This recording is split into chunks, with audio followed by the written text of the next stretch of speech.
Welcome to those who've joined early. Hopefully you can hear me clearly. And we'll probably start at about a minute past the 4:30 our time. It could be any time in the world for you. One thing which has been quite a wonderful experience running these webinars, and is how multinational and international the audience is. Now, those of you who've joined, you are I'll be answering things in the chat function, just so you're aware. So if you might want to find the chat function, there's already some comments in there. And Wanli, I'll stop your talking so you don't feel singled out there. Where are you now? There you are. Disable talking. Okay. Great. Yeah. Okay. I lost my time on my computer, which doesn't help, so I have to keep an eye on my watch.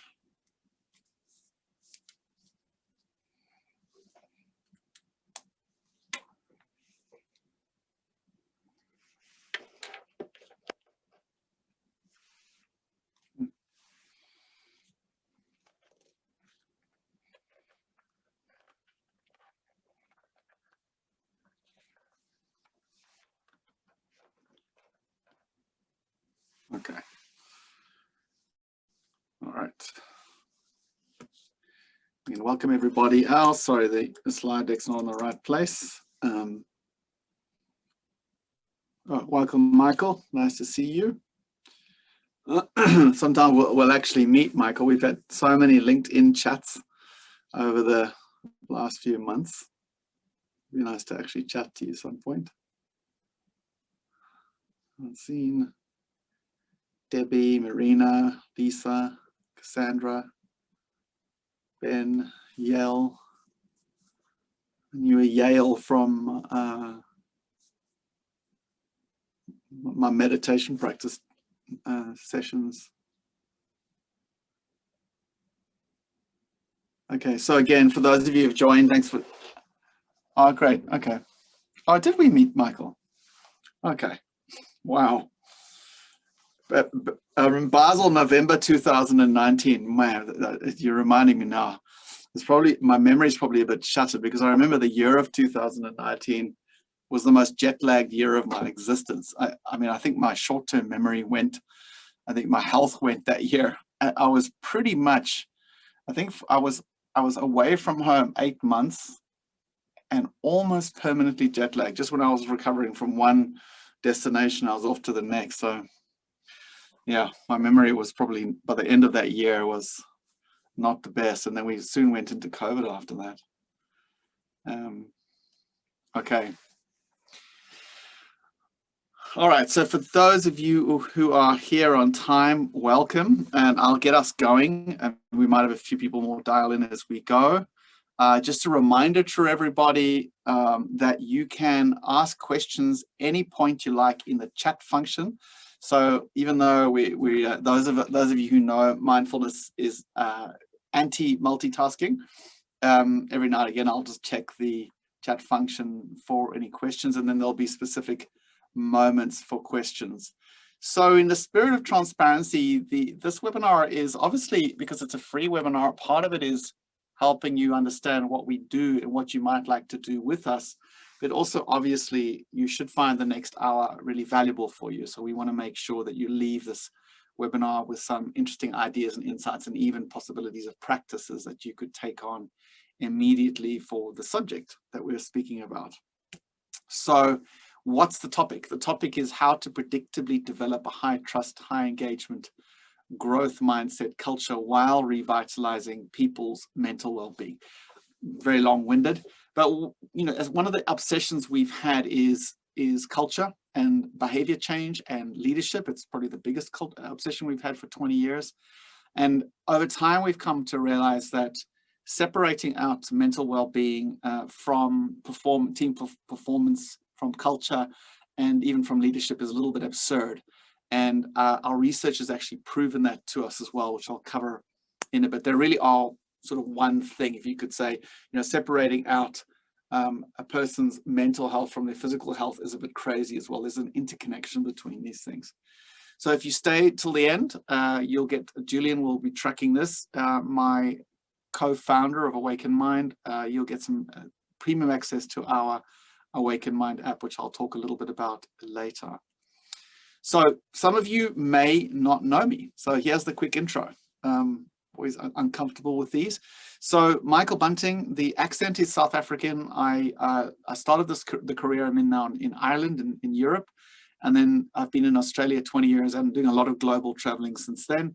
I've been passionate about inner behavior change, mindfulness, self-awareness, and leadership. And that comes across in some of the books I've written. I've started a consultancy called Work Smart Australia and the Mindful Leader, as well as our app, the Awaken Mind. As I said, written a few books and work with some of the largest organizations in the world, both at regional and at global headquarter level. What do we do as a business? We do leadership development. We don't tend to do leadership development events. We tend to do 2 to 3 year programs in leadership development. I think since right from the beginning of our consultancy, we've been really committed to process, not events, that behavior change, culture change, team health, anything to do with human beings and the way they show up or behave takes time, process, discipline, and a range of other factors. Team development, culture change, and a whole big suite of mental well-being part of our business.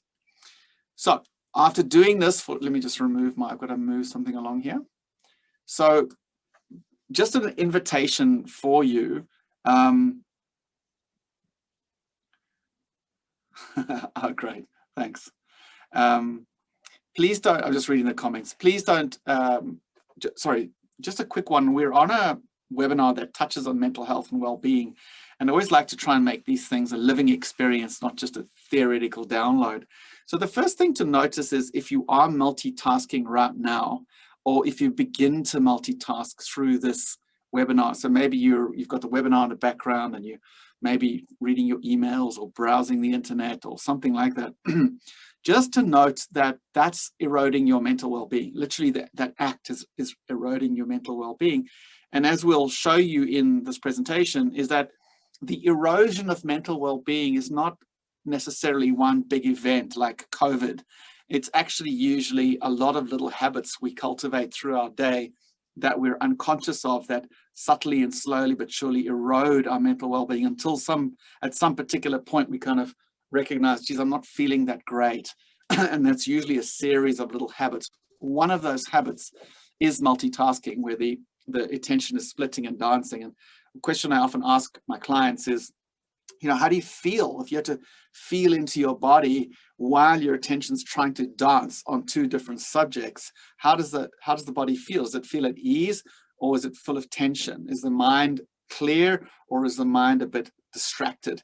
And people reliably say, oh yeah, the body's a little bit tense and the mind's a little bit distracted. And then in mindfulness practice, we'll always say, be careful what you cultivate, because what you cultivate becomes the way you live. And every single minute or every single second of your life, you're cultivating something, whether you like it or not. So it's quite useful to be conscious about what you're cultivating in any given second or minute of your life. So the invitation here is, if you don't really have the bandwidth to listen to the webinar, hang up and maybe listen to the recording later. Or try and give it your full attention, just as an exercise for your own wellness. It may not feel good initially, but longer term, it's a great practice to cultivate. After doing this for 20 years, what have we learned? So we've learned that once-off workshops and events are a waste of time and money for behavior change, which involves mental well-being as well. They're valued because they give the illusion of growth without the effort. So they this comment around they value because they give the illusion of growth without the effort. We're always seeing our clients, our new clients particularly, are very inclined towards give us a great webinar on mental health, or give us a great event on mental health, and then give people some resources on mental health. And we've discovered that these just don't work. Even for a consultant, you might get a great review and a wonderful webinar, but really, so what? If we extend ourselves more, when we ask what's the point of a mental well-being webinar or a mental well-being event, or mental well-being or leadership or culture change resources and events, the point is to make it a better daily experience for everyone. That requires behavior change, which events don't affect. The second is the behavior of leaders sets the culture. So what they decide what's rewarded, punished, role modeled, and what values are actually valued. So we've seen over the years a lot of grassroots movements trying to change culture, and we've never seen one succeed. They may influence senior leaders, but it's only until senior leaders of a business begin to shift in their own behavior and their own what they're actually role modeling that a culture can change. The same goes with mental health efforts. If you're trying to throw mental well-being efforts at your organization without really working the way people are leading, you're not going to be effective over time. Less than 1% of people we've worked with know how to actually cultivate self-awareness and manage their behavior as a deliberate practice. So self-awareness is a huge subject. It's arguably the most important subject in leadership. And yet people don't know what it is, interestingly enough, nor do they know how to cultivate it. We often ask a really simple question to our clients, and that is, if you were to be self-aware right now as a deliberate practice, what would you actually do right now? So like if I said, let's be self-aware for the next 30 seconds. And what we found is, and you might, if anyone wants to have a go at an answer on that question in the chat function, you're welcome to. But just a little word of warning, because I ran a big webinar yesterday. Nobody ever seems to get this right, which is quite shocking at some level.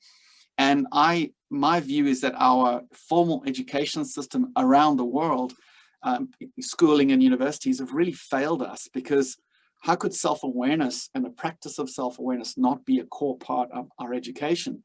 It's probably the largest factor in our mental well-being. It's probably the largest factor in the success of our relationships, our family, our success as parents, if we're parents, as leaders. It's a very significant skill, but it's very poorly understood. So far, as much as we would say that self-awareness is a deliberate practice and a cultivated practice, is still in the dark ages when it comes to the way corporations do it. And then lastly, people will not sustainably take the risk of being values-based, which is so fundamental to all the things I've been speaking about, for the organization. They have to understand the personal benefit. And I'll just give you a heads up on this. Just yesterday, I'm writing a new book at the moment on the subject I'm covering today. And I'm interviewing leaders from all around the world that I've worked with. And I've always maintained that being values-based is not a set of rules. That being values-based is a deep inner experience. And one of the leaders shared with me yesterday, they noticed that when they moved out of gossiping and they went into a direct conversation with someone, at the end of that day, the day of that conversation, they felt quite different in their body. And that's why, and I remember myself saying to them, that's because integrity is a physical felt experience in the mind and body. And it's a deep sense of coming home and congruence. And unfortunately, integrity is often seen as a set of rules, which sometimes are inconvenient, sometimes get in the way of performance, and so on and so on. So we really need to help people re-understand what values really mean. And that's also extremely significant for mental well-being. I saw the attempted answer there, thank you. So stop, sit still, and be. So I'll respond to that. So for those of you who can look at the chat function, thank you, whoever shared that. We would say, if that was the only way to be self-aware, then you would be struggling to be self-aware in the middle of a conversation, for example, or if you were walking and having a conversation, whereas you can be self-aware in those contexts. And there's a little bit more technicality to it, but I really appreciate you having a go at the answer. It's not the correct answer. So I might come back to that a bit later. Okay, so what are the 3 secrets of this confluence? I think all of us on this webinar, whether you're a consultant or you're a leader or you're in the HR field, are interested in helping people be healthier, helping cultures and teams be healthier, helping human beings be happier, more effective, your organization being more sustainably effective, and so on. And in the current situation of COVID, pretty much everyone I've spoken to is suffering some kind of burnout. I often say to my kids, I have a range of aged kids, that I feel really lucky in my role, and some of you may feel this too, in that very senior leaders around the world often speak very honestly and openly with me in a deep place of trust. about how they're actually doing. And having spoken to about 30 leaders in the process of writing my new book, one of the interesting revelations that is pretty much everyone's burnt out at the moment. Everyone's struggling to some form and another. What is also interesting about that is most people are dealing with that burnout or that difficulty very dysfunctionally. Most of them are numbing or resisting or pretending, which then creates further challenges in the workplace. But more broadly, over time, working in this field now for over 20 years, we'd say these are the three secrets, big secrets about this work that we've learned and that are really important. The first one is that vertical growth, which is essential to mental well-being, it's essential to more effective leadership, is different to skills development, but it's essential for supporting healthier organizations. And it's one of the great frustrations that organizations over the years have felt, because they keep throwing skills and resources, team development workshops and so forth at their culture, and often it changes nothing. And vertical growth, which is a new term, relatively new term, explains that all, which I'll come to in a little bit, but it's like it's a secret piece that is so essential for mental health as well as growth mindset and development.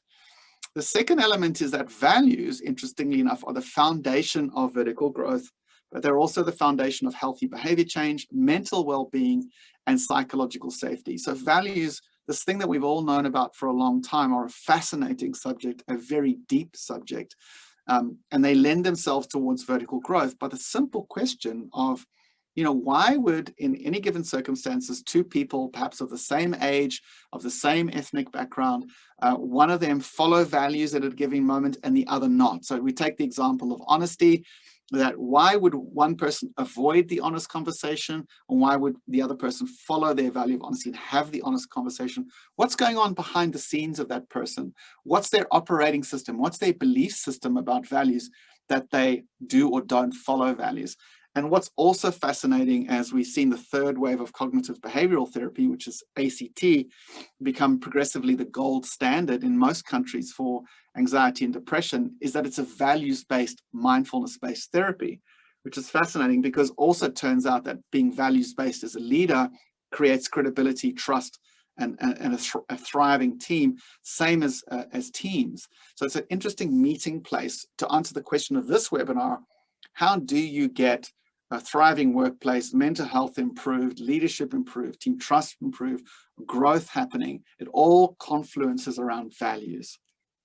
And then lastly, it takes 4 key elements to deliver predictable growth. And I've spoken about events already.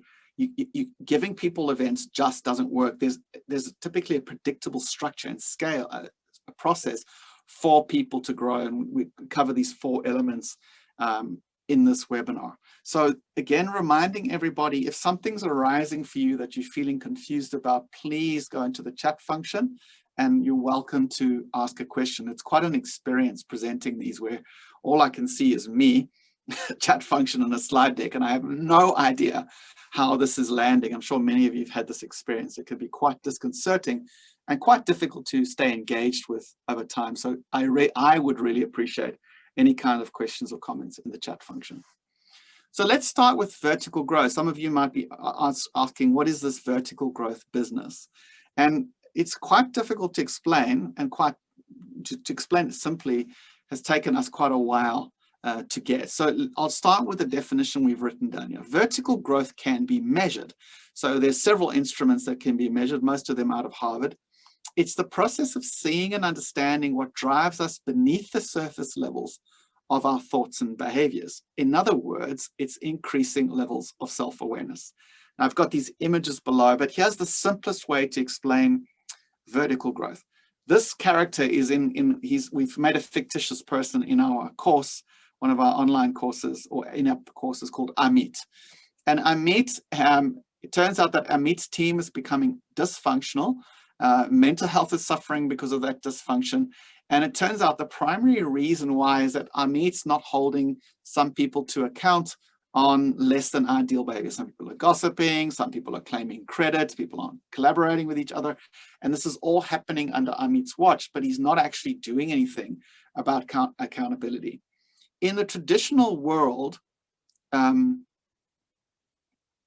Thanks, Maria. It's valuable to hear you explain the why as the foundation to how. Okay. Please help me, Marina, as I go on around, am I explaining enough why or how? If you want more how, I'll happily go there. So coming back to Amit's example, in the traditional training and development model, what would happen is there's a skills gap identified. So what's happening is Amit's not giving people on-time constructive feedback. And so the theory is that you'll give him a program, some coaching maybe, or a course on something to help him develop the skill set around giving people constructive feedback. That's horizontal development, what we call horizontal growth. It's adding skills to the same person. But what we've now know from self-awareness work and depth psychology is that usually doesn't work, because there's something deeper at play in this particular example of Amit. And again, this is just one example. There's myriad of nuances in this, but in Amit's example, he's someone who's at a certain level of adult development or growth, and part of that is his sense of being liked, and his sense of being harmony and being liked is more important to him than his values. So you might say, you know, Amit, do you value honesty? And he might say yes. And then we'll say, well, do you realize you're out of whack with honesty? And he might even not be aware, and that's a whole bunch of defense systems we look at. And then we go, well, when you're not giving people constructive feedback, surely you're seeing some of these dysfunctional behaviors. And when you're not addressing them, you're out of alignment with your values. What is trumping that value? And in this case, in Amit's example, it's his need to be liked, his need to be approved of, and his inability to manage the emotional discomfort of conflict. That's far more important than adding skills to Amit. And giving Amit the capability of managing that, understanding and identifying that need to be liked, not being ruled by it, and enabling him to follow that value of honesty by not being ruled by sort of what you could call less, ruled by fear in a sense, is the process of vertical growth. So the process of vertical growth is seeing our patterns in ourselves honestly, being able to overcome them with enough self-regulation and self-awareness, and that enables us to become more and more consistent with our values. And this is the biggest problem in organizations around the values on the floor and the values on the wall, and this deep incongruence the vast majority of people experience. By illustration, research indicates that 50% of us don't believe or trust our direct boss, and the figure goes even higher when we look at senior management. And so there's this deep gap in self-awareness, and that also, of course, has a significant impact on mental well-being. And so Julian's saying, could we say that vertical growth is a level of maturity and wisdom? Yes, but mechanically, vertical growth is the ability to observe ourselves, the ability to objectively observe ourselves, to objectively challenge our behavior patterns, and then having the regulation and awareness to choose a more effective way. So one of the terms that's used now is psychological flexibility. So the more we grow, the more we're flexible. So if you're Amit, sometimes that means you might be able to not have the confronting conversation because you know someone's not ready for it. And then 10 minutes later, you do have the confronting conversation with someone else because it's appropriate. You're flexible, whereas most of us are rigid psychologically. And it doesn't matter how many skills you give us, that rigidity stays. And through my interviews with leaders around the world, most of them have said they think this is the single most important skill you could ever teach any human being in their lives. So the second piece I wanted to talk, so sorry, if there are any other questions on, thank you, any questions on vertical growth? Yeah, Marina, it's personal evolution, but most of us assume that as we get older in age, we evolve. It's not true. It's technically held in what's called subject-object theory, which is an adult growth, adult development term. And it's this ability to see what's going on as objectively. A very senior leader I interviewed last night described this so beautifully about his thoughts, and this is a part of mindfulness. He said, until I started practicing mindfulness, my thoughts were, I thought my thoughts were just the truth, and my thoughts ran me. Now that I've got more self-awareness on board, I can look at my thoughts in a much more objective way, and then I can choose to work with them or choose to follow them or not. I own my thoughts don't own me. That's that critical difference. And it's the more and more you grow vertically, the less and less and less you're subject to your own conditioned patterning, which gives you more psychological flexibility, more wisdom, more understanding, and a whole lot less psychological suffering as well, mental well-being. So the next thing I wanted to cover, yeah, it's conscious inner work, exactly. The second, and it's kind of has its time now, and it's really, really important for mental well-being. The second element is values. So I mentioned earlier that values are the meeting place of high trust teams. If you've got a high trust team and they're working really effectively, it's psychologically safe, they can cope with conflict, you will find that they've got a strong set of values embedded in the team, consciously or unconsciously. Credible leadership. When we ask leaders, we often ask this question, do leaders need to walk the talk? They'll all say, yes, of course. Then we'll say, so what's the talk you're trying to consciously walk? i.e., what are the values you're trying to consciously live daily? Our experience, maybe 1% of leaders can answer that question, which is really interesting. And then we ask, so how did you follow your values yesterday or the day before? They're a living practice. Typically not. We now know from research that when people consciously follow their values, their life satisfaction improves, their mental well-being improves, and by default, anxiety and depression decrease. It's also the process of vertical growth I've already explained. Psychological safety. I don't know if any of you guys have experienced working in a team when you don't really trust the values or people are not really following the values, but I had a personally direct experience of this in the last couple of years with a client or a person in a client when I no longer believed what they were saying to me, and I didn't trust the talk. I didn't trust anything they actually said after a time. And I also felt profoundly psychologically unsafe. So when we talk about psychological safety, one of the preconditions of psychological safety, which has a connection to mental well-being, is do I trust the person speaking to me? And I mentioned earlier, 50% of us don't trust our bosses. So again, to separate out mental well-being efforts from leadership and leadership behavior and vertical growth is quite crazy. And then obviously it's a place of mental well-being. So just values-based work, acceptance commitment therapy tells us if you consciously cultivate values in your life, you become mentally healthier. Agile teams are dependent on trust. Accountability, if you don't have clarity of the behavior standards in a team, how can you create accountability around your culture and team? And then lastly, award-winning cultures. Effectively, what we would say, an award-winning culture is a culture where the values on the floor and the values on the wall, the stated values and what we see are relatively tight. There's not that big a gap. The more toxic a culture gets, the wider that gap gets, and then all this other stuff erodes. Okay. So, Marina, mindfulness is a limited version of meditation. We have a mind, we are not the mind. It's difficult to create solutions with the same tool that creates them. That's why mindfulness is limited and meditation is expansive. Unlimited boundaries, infinite possibility. So I'm assuming that's not a question, you're just sharing something, Marina. Okay, and that's a big subject, which I'm not going to get into now because I'm super passionate about all the technicalities of mindfulness. So as I mentioned earlier, this is just one of many research studies just to show you that the more we live our values, the more life satisfaction we have, the more vitality we have, the less anxiety and depression we have. Now, the way we're starting to work with this is simple. We've lent this from ACT, the third wave of cognitive behavioral therapy, and we're now lensing all our work in this. And this is very directly related to mental health and everything else I've spoken to. So it's just a simple framework for understanding ourselves, and we call it the Mindful Leader Matrix because we've adapted this as our own expression of this.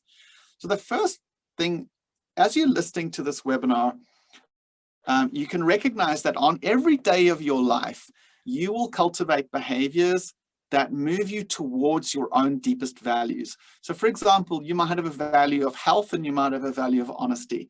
And you might avoid conversations on a given day that you really should be having. You might not share mistakes you've made. You might not share how you really feel.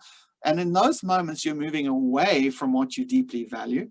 And so there's usually a deliberate consciousness of needing to cultivate things that we really value in our lives. So if you value, for example, if you're in a marriage and you really value your marriage, there would be typically rituals or conscious behaviors you do to nourish and nurture the health of that marriage, right? But if you go into autopilot, auto zone, things start eroding. That is the moving away zone, right? Now, we are always subject to the moving away zone because most of the time we're tempted by quick fix. We're tempted by, you know what, I'm not going to go for the run. I'm just going to eat this cake and have a beer and sit and watch TV. And so we're oriented towards short-term, not long-term. Whole organizations do this, but it's this simple diagram I'm showing you that kind of demonstrates the whole mental health journey. Now, I'm not talking about chemical imbalances and severe depression. I'm talking about the average person, like most of us on this call, that is, for example, struggling in COVID. And if we take this lens, it's a lovely and important way that you can take away from this webinar and examine your life and go, there's some things I'm doing at the moment that give me like this immediate, like social media, immediate pain avoidance. It's great. I love it because it numbs me out from my boredom or my pain or my anxiety. But when I consider cultivating that on a daily basis, how good is that really for me? Is that a habit, if I keep cultivating in the long term, going to really serve my well-being? And so just this, we have a whole program on our app that shows this and walks people through this in some detail. It's a mental well-being program, but it's just a simple understanding that you who are listening to this right now are subject to this tension every day, as am I. It turns out this is also connected with brain science, the fast pathway and the slow pathway of the brain. So there's two pathways of the brain. The fast pathway is the reflex part of the brain, and it's the efficiency part of the brain. So the brain's obviously chews up so much energy. There's an interest in making it efficient. And the fast pathway is quick to the amygdala, simple good or bad assessment. It's tuned into immediate goals. It's also very tuned in towards pain avoidance and immediate satisfaction, and it matches perceptions with patterns. So here's an easy example of how this can be functional and dysfunctional. The fast pathway is the part of the brain that when you see a red traffic light and you stop automatically without having to think at all, very efficient, that's your fast pathway part of the brain.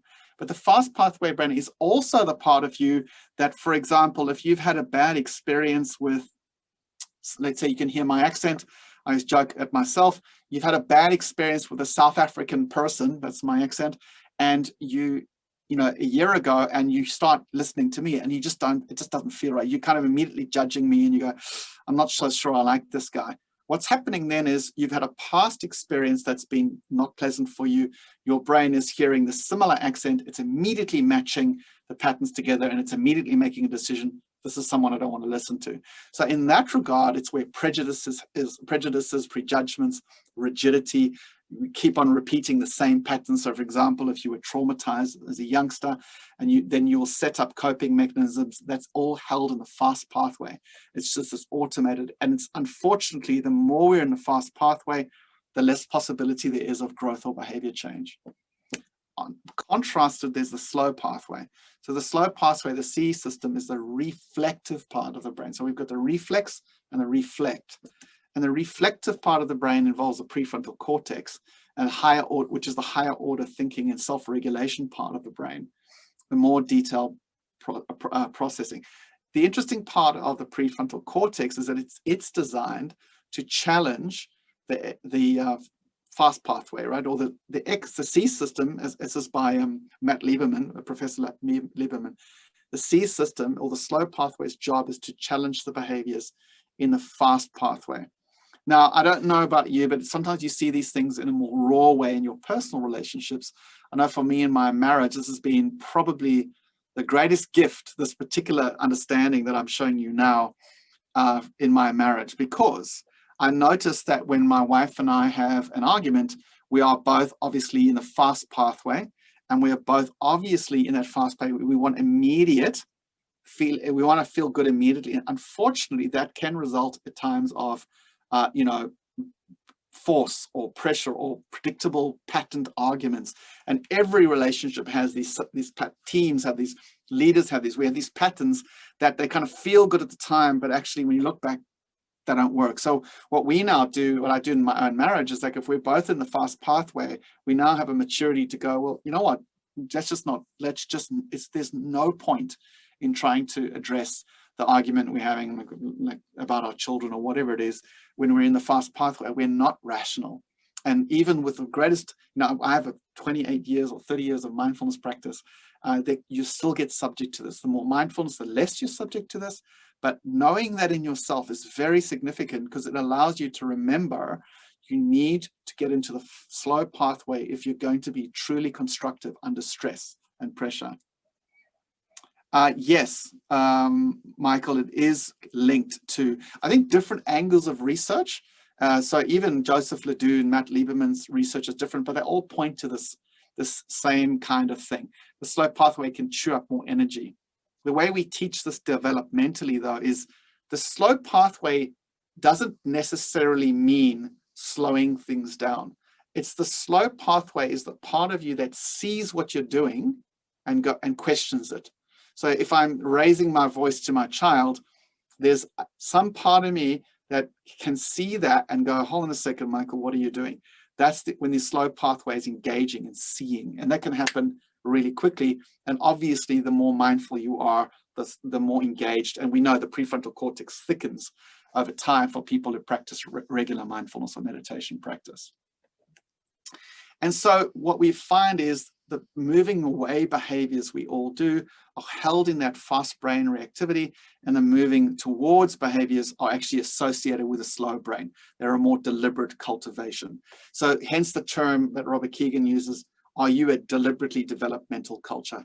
This also points to mental well-being. If we want to be mentally healthier, mentally happier, we need to take deliberate actions that interrupt the fast brain actions we're taking. So I mentioned earlier, a lot of mental health issues are because we've just got involved in too many activities that are immediately satisfying or create immediate pain avoidance, but over the long term really erode our well-being. So they short-term feel good, but long-term bad. Social media, excessive Netflix, excessive TV, excessive eating, you name it. Addictions and avoidances, numbing and deadening, all of those behaviors sit in the moving away. They feel great at the time, but actually don't help us. And in mental well-being, as well as leadership development and team development work, we have to appreciate that when someone's really stuck in a lot of those fast brain moving away behaviors, it's a monumental effort to take one simple move to consciously, deliberately, it's almost like you have to not give up on yourself, to go towards the green zone. So we're very strong in our work about one simple step. So if you're listening to this and you're recognizing, I actually am struggling with my well-being a little bit, just ask yourself, what's one simple thing I could do that might take a little bit of effort, but I know if I cultivate that one simple thing, that will move me in the right direction. That's a really important question. Okay. So Marina, I hear ego versus soul awareness. What you're explaining is witness awareness. Wonderful the way you explain complex. Thank you. Easy to understand when you express cultivating inner awareness. Yeah, so my work, Marina, I've found that we have to keep the work extremely precise and scientific. I mean, our biggest client in the last few years has been Novartis, so full of scientists. And engineers is another big area work in. And if you don't speak in that language, there's no chance they can hear it. What's also interesting for us is that we have that dance of slow brain, immediate satisfaction and more conscious alignment with our values, but we also have an inner world and an outer world. So our outer world is what people can see us doing, and our inner world sits in our fears and our beliefs. So when we introduce our matrix and we help people understand their well-being, their team's behavior, the whole culture's behavior, we introduce it into this matrix. And we start off with the bottom right of the matrix. So this is unseen. So that's the question of what's really important to me. In values work, we would typically ask an individual or team, what are the most important values to you? But this matrix can be applied in various contexts. So you could ask yourself right now, what's most important in your marriage? What's most important in your parenting? What's most important at your workplace? What's most important in your team? And it's just that clarification question of what do I hold as most precious? In leadership work, we always go to, and what are the values? What's the walk you're trying to walk? Sorry, what's the talk you're trying to walk? What is it that if you end your career or you end a week in your life and you've lived in alignment with those values, that you can go, that was a great week for me. So just firstly describe that. Again, we would say maybe 1% of people we work with even know that. This is essential for mental well-being work as well. And then we go on to, okay, Now that I've clarified what's important to me, what are the committed actions I can take? What will people see me doing? So now we above the line because remember the line in the matrix is what is believed or what's going on underneath the surface that people can't see. And then what are the behaviors that they are seeing that are aligned with what's going on underneath? And in this case, what are some committed actions I can take that will support me to be more aligned with what I know is really important to me?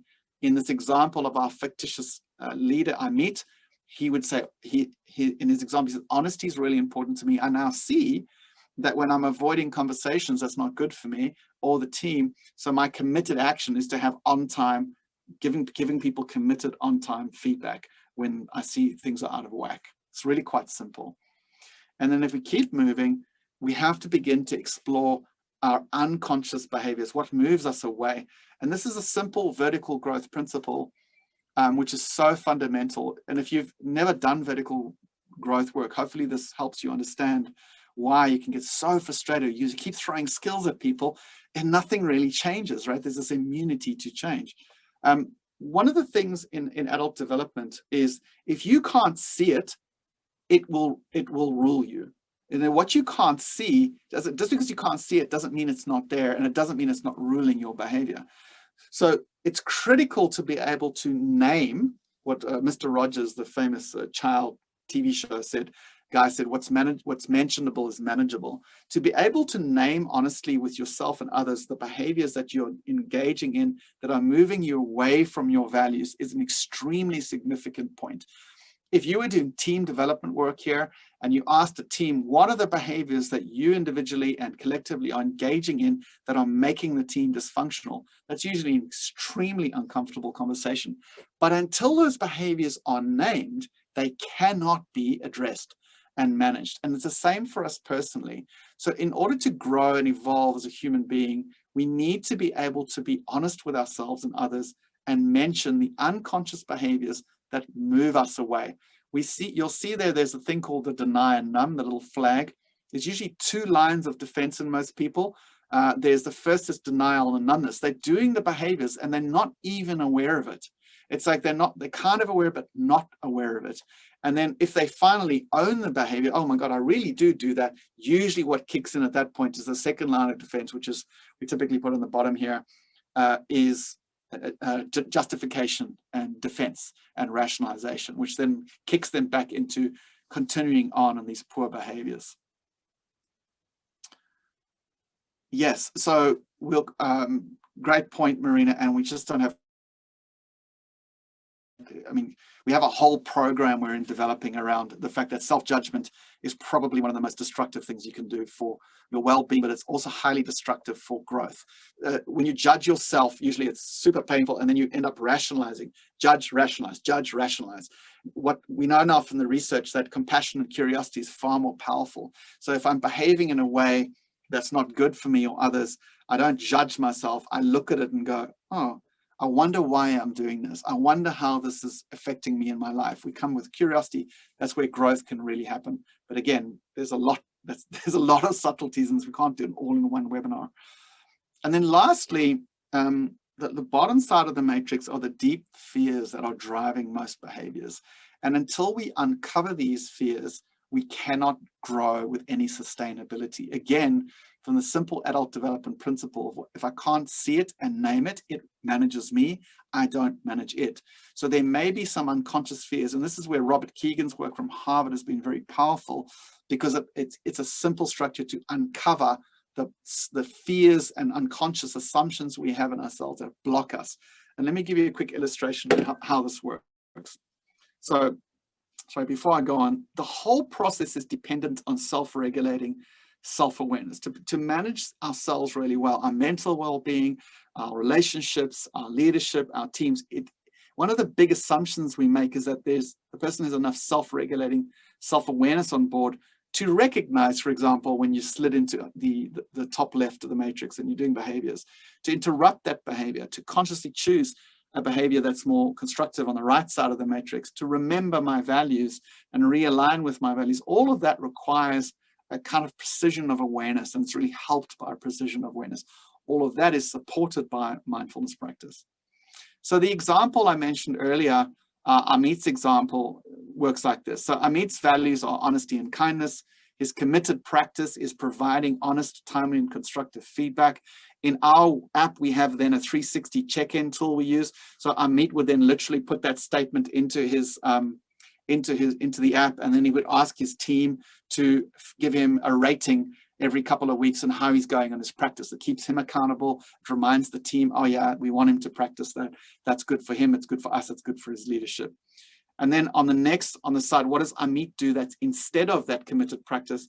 Well, he's been able to honestly admit to himself, sometimes I wait for the annual review to give feedback. I sugarcoat feedback so it misses the critical message. I avoid giving feedback altogether. And when people do things that annoy or anger me, I withdraw and ignore them. So these are some of the pattern behaviors that I engage in that give me immediate satisfaction. Oof, it feels better to like sugarcoat the feedback. I don't have to deal with all that discomfort. But when I consider it feels better in the short term, I'm in the fast pathway, but long term, that's really not good. It's really not healthy. And when I avoid giving people feedback, I don't have to deal with all my fears and discomfort when I do give feedback. So I get that short-term relief. But at the end of the day, in the end of the week, I notice I've got a lot of anxiety in my system. I don't feel so good. And then what are the deeper fears beneath that we investigate? Before I share that, here's a simple way of looking at our behavior and our actions in our lives. I need to understand my personal why so that I can have committed practices to support that. So for example, if I decide, again, at a personal level, my marriage is really important to me, then that's my why. Like that's because I love my wife and I love my kids and I want my family to flourish. That's my deep why. Then I need to decide, well, what can I consciously cultivate at the top to support that, to make it flourish, right? And I then need to get honest with myself. What are some of the behaviors I do that don't serve that deeply important piece to me? And then lastly, I also need to understand why I engage in some of that behavior that's actually not so ideal. I've never met a team member that enjoys working on a dysfunctional team, or someone who's enjoying a dysfunctional, broken relationship. No one enjoys that. And yet so often we are engaging in behaviors that actually support the problem and we're not aware of it. And so beginning to try and understand why we do that is significant. The fast brain, slow brain is a very important way of understanding that. It's like, okay, I'm not bad or something wrong with me. I'm just scared and I'm going for short-term satisfaction. Got it. Not ideal, but at least I can admit that to myself and I can admit that to the team.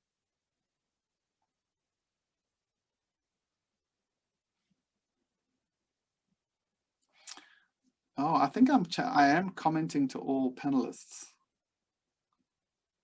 Aha. I think you might need to change on the to when you send the chat function to. So if I say, I'm just going to say, I'm just in the chat function, go, hello guys. Hello everyone. You will see that hopefully. Yeah, that's to everyone. So I'm not sure who wrote that, but you might want to do the to all panelists. Okay.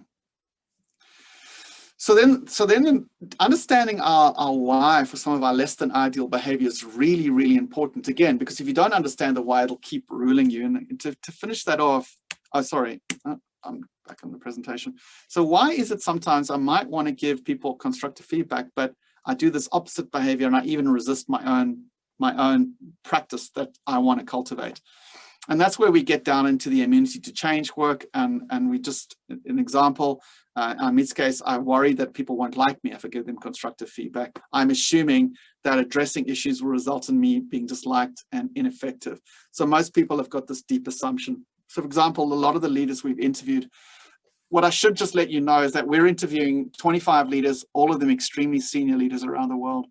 And much to my inspiration and amazement, they have shared their own journey around this whole matrix and their own development, all their fears and everything. And we asked them, would you be willing to have your name publicly printed on your own matrix in our new book? And they've all said yes, because they've all seen it as a gift to the next generation of leaders coming through, that you actually can be a real human being. You don't have to do all this mask putting on, and you can be values-based. Yes, it's challenging. Yes, it's difficult, but understanding yourself and showing it more authentically is really quite a big deal for your mental health, and it supports the mental health of those around you. So, and then last but not least, this is also true of organizations and teams, that a lot of organizations and teams have embedded assumptions and systems in that actually pull the whole organization out of alignment. So sometimes things might get short-term focused, for example, that actually violates the values. Or a team might say they value honesty, but actually they reward dishonesty, or they reward competitiveness when they say teamwork is important. And again, it's really important when you're looking at team health to surface these systems, processes, assumptions that actually pull us away from what we deeply value, so that you can consciously shift them. And one of the examples where we're seeing on a more global level at the moment is the whole idea of ditching the performance review, the annual or the biannual performance review, because they're recognizing it's actually not supporting ongoing feedback. That's an example of a system that needs to be questioned, because it's pulling people out of alignment with values. Okay. And then last but not least, and by the way, just a reminder, if anyone's got any questions, this is a good time again to pop them in the, Julian, I hope I'm seeing I'm seeing a lot from Marina, but I'm not seeing anyone else's questions or comments at the moment. I'm hoping. Everyone would be posting in the chat from what I can see, not so much in the Q&A. Yeah, okay. I don't see, no, there's nothing in the Q&A. Okay, great. And then lastly, I'll just finish this last piece, is that what does it take to really create predictable change or predictable growth, whether that be in the mental health space, the leadership space, the team development space? Like, what does it take? If events don't do it, and sometimes even processes don't do it, like, what does it take? And this is something we've been obsessed with for a long, long, long time, because the ultimate measure of success of a coach, of a team development process, of a mental health program or process is, does it actually change, sustainably and stickily change a person's behavior and their mindset? But what we're most interested in typically in culture is behavior. But there's a whole bunch of internal things beneath the line that need to change as well for behavior to change sustainably. And what we've realized is typically 4 things must be present or must happen. The first is that people must be given really compelling information that they can intellectually trust. They must understand the why. So for example, if we had to teach people how to empower, just a simple, like a leader to empower someone, they need to intellectually understand that empowering is a good idea. They also need to intellectually understand how to empower people. Like, what's the process for empowering people? If you've got that in place, so you've got the why it's a really good idea, what the research tells us about, when you empower, good things happen. Here's more effectiveness because they might be struggling to trust that. And here's the steps you need to take to empower people. And that's all in the realm of information. Unfortunately, information just is not enough. It doesn't change anything. It's like, oh, I've read all the books on giving up smoking, but so what? Have you actually done it? The second step is what we call insight. And it's a moment where you really understand that you are what you've heard, the information you've heard, the hypothetical example I've had is when the leader or the human being finally gets the cost of what they're doing. So the micromanager who needs to empower, it like lands in them, my God, what I'm doing when I'm micromanaging people is really destructive. And I'm doing it. No one else is doing it. I start seeing my fears that are running me when I'm micromanaging. They need to get to this aha moment of like, oh my God, it implicates me. And not only that, what I'm doing is really painful. But a very poignant moment with a leader yesterday where they shared with me that they'd been pretending to understand something to their boss for 3 years. And they finally came clean to their boss and said, I don't understand something. And I need you to help me. And then as the leader was sharing, they started tearing up because they said, geez, it's been a hard 3 years of pretending. And I'm only now seeing the price tag that I've paid for that pretending. That's a moment of insight. It's like, wow, you're now truly getting how significant the behavior is and how you need to change it. After you've got insight, and we'll always need to help people get that insight, it must be followed up by practice. It's all well and good having the insight. The insight creates deep motivation, but if there's not practice and sustained practice, no one changes anything. With, again, that be mental health team, it's irrelevant. You need practice. And then the last question is, what conditions do you need for practice to flourish? And the conditions you need are support and accountability. So at the very minimum, if you come off this webinar and you go, my mental health's not so good at the moment, I'm going to do one thing. Like one thing that you may very well have got. I'm giving you information at the moment. You may have had an insight in listening to this webinar going, oh God, I am in a fast brain thing. And I'm like, oh, that's not good for me. That's a moment of small insight, but it's a moment of insight.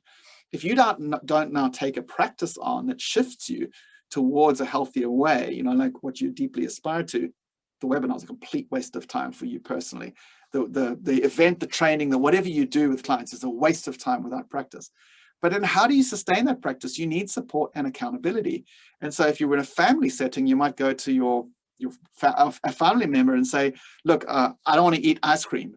I need you to please, put a lock on the account or call me out when you see me eating ice cream, whatever simple it is. But when there's an environment of feedback and accountability, the chances of you succeeding in your practice are much higher. There is a bit of an adult development science to this. There's also behavior science in this with prompts and things which we build into our work. But it's significantly important to have support and challenge. That's where growth happens. The whole thing's underpinned by self-awareness. Okay. So Francine, hi Michael. The ask of leaders. So let me go up to Christians first. Sometimes I've caught myself doing things more reflexive, fast pathway, and my slow pathway seems to find ways to rationalize this behavior. So Christian, and we call that the second line of defense, the rationalization. And in our work, we still put it in the fast brain, funnily enough.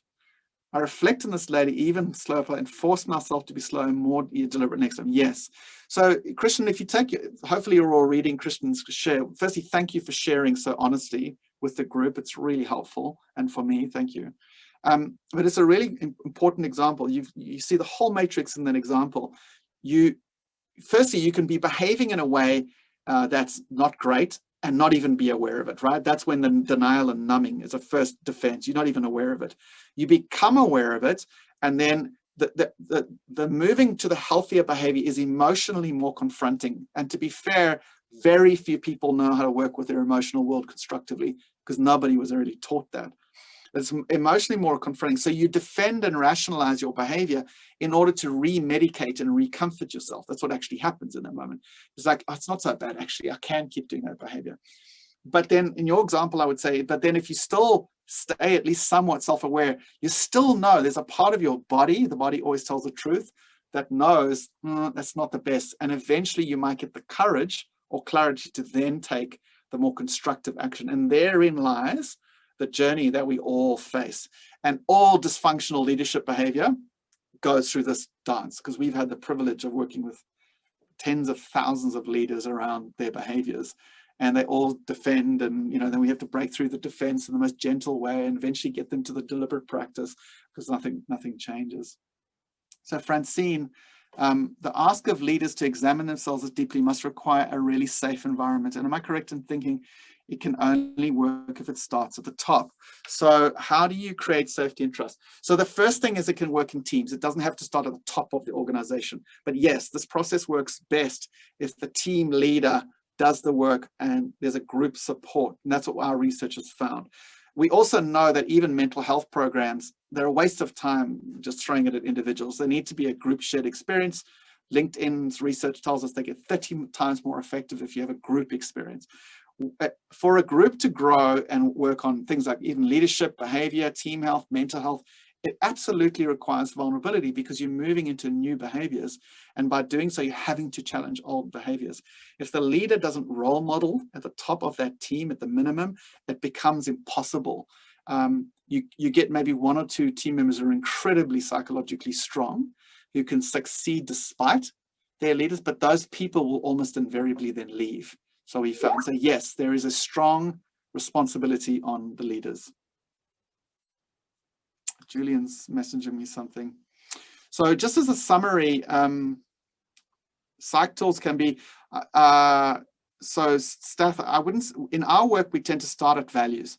We don't tend to start at psych tools because they can be a bit confronting, but everyone can typically relate to values, like what's most important to you. And you can explore that question. What if you did more of, would would actually serve this team or serve your growth. And we have there's a bit of a science to choosing values intelligently, because we can choose values as a brand, which is a big mistake.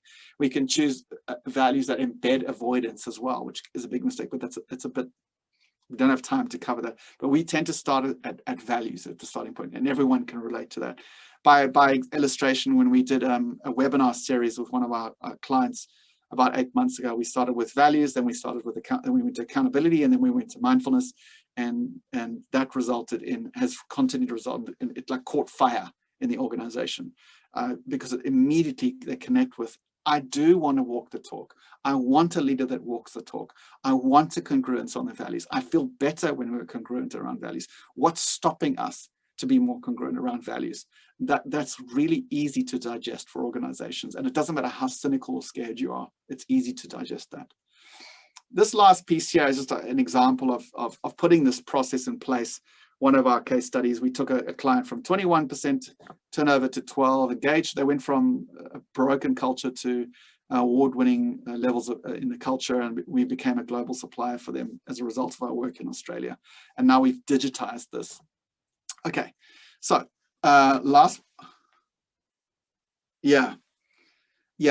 they do like Cyctal, but again, often tools can also be another sort of subtle distraction from the real work. It's like we like to keep things really, really simple, because they are. It's like, who wants the gap between the values on the floor and the values of the wall, decreased? We want more congruence. Everybody wants that. Okay, great. Let's just start there. Let's do the work for that. What makes us mentally healthier? When we are more aligned with what we deeply care about on our values. The research is really clear. Okay, what's stopping us being more aligned with our values? As a team, do we know what we stand for? Do we know what a great team looks like? Let's define that. Then let's look at what we can cultivate and what we're doing at the moment that's moving us away. And what are the sort of unconscious systems in the bottom left that are moving us away from what we really want and what we really care about? It's just a simple system of looking at it and then doing the simple, deliberate work. Now, for those of you who are interested, we are, for the first time in the history of our business, offering a trainer on this whole program. So you can literally run this program internally in your business. It's a self-paced, we give you facilitator guides on the whole 9 yards. Or if you're a consultant and you're interested in bringing this structure to your clients in a systematic way, we've also got that for you. If you're interested in that, scan this QR code and then sign on the expression of interest and registration. Okay, I'm gonna skip that. And I think that's where I think we're about on time, right? Julian, exactly on time. So yeah, Julian? Yeah, I was saying, yeah, perfect, perfectly timed. Okay, so I'll stop there, and Julian, if you can stop the recording, but I'm happy to hang back for a few more minutes. If anyone's got any immediate questions that you would love answered right now, I'm happy to answer those. I'm connected from my phone and can't scan the QR. Oh, right, yeah, you're connected from the phone. So Julian, can you help with that? Is there something you could put in the chat function as a link? Yes, I'm going to post the link right now in the chat function for us in the same situation. So Michael, if you're in your phone, you'll need to click this connection, piece of connection. All right, are there any others who have any questions? This whole process I've talked about is coming out in a book. We've already signed the publishing deal, and we've already completed most of the case studies. We're now just doing additional research to share with you leaders around the world and their own journey through their development journey of growth, their development journey around values, how they've implemented in their teams, and how they've personally grown. A very, very, very, very touching and inspiring interviews. One of our passions is for senior leaders to share with the rest of the world that even when you're at a senior level, you're still in growth, and you still sometimes have tough days, and you still have to manage yourself, and you still make mistakes, but you can be a whole lot more inspiring and mentally healthy yourself and support others when you're really connected with your values and you're deliberately living them. Thank you. Thank you. Appreciate that. Thanks, Peter. Okay. Any useful habit forming tips to practice daily to become more connected to values?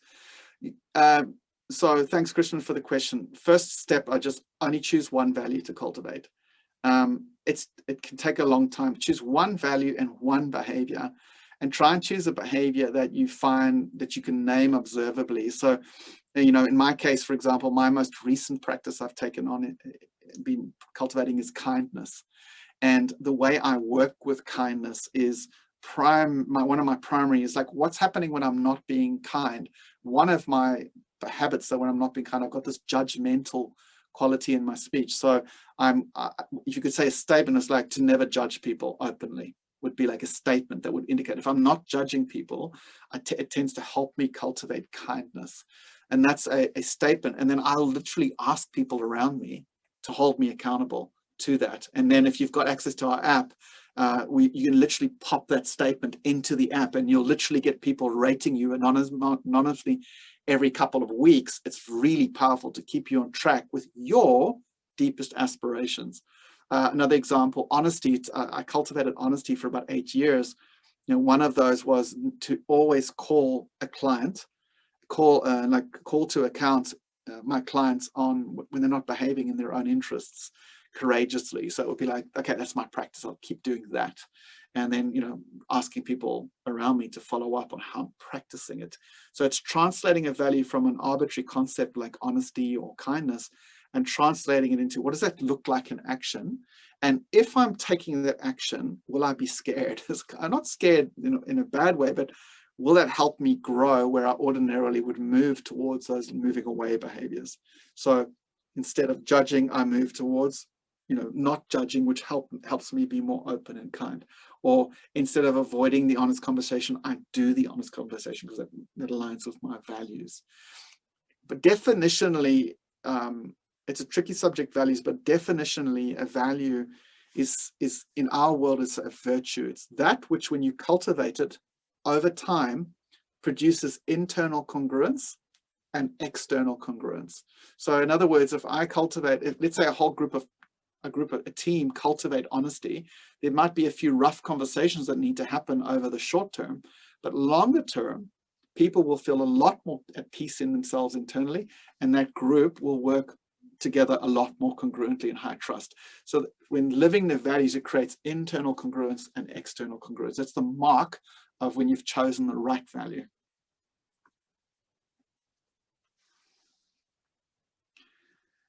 Marina, it is, but it isn't. So I could say I value money, and then we would say that's not a value in the way we're defining it. So for the purposes of definition, we would say a value really is a virtue. It's a human quality when practiced that ultimately reduces suffering in ourselves and others and produces goodness, because that's what everyone wants. Nobody wants to work in a team or be in a family or be in a relationship that's got, you know, ongoing conflict, deceit, lies, difficulties.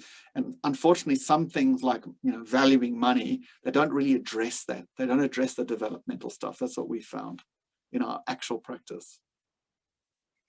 Okay. All right. Well, thank you everyone who stayed on a little bit longer.